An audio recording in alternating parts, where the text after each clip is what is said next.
Hey guys, Jules from Sprint Booster here. Today we're doing an install on this 2014 Infiniti Q60.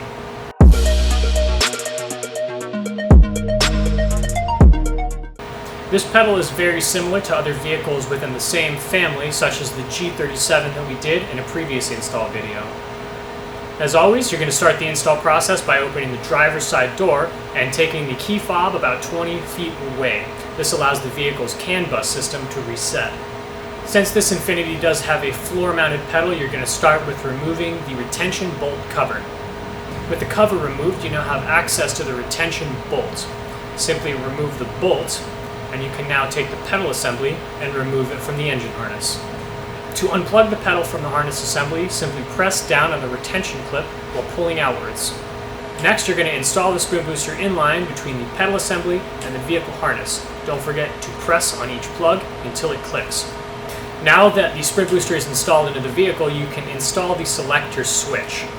Simply take the white plug it into the side of the Sprint Booster itself. Now you're free to mount the selector switch wherever you'd like. Now that the entire Sprint Booster assembly is installed into the vehicle, it's time to fasten the pedal assembly back into the floor of the vehicle.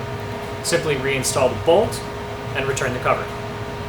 That was the install of the Sprint Booster on this 2014 Infiniti Q60. Leave us a comment below and let us know what vehicle you guys would like to see next. To find your vehicle, you can visit us at sprintboosterusa.com.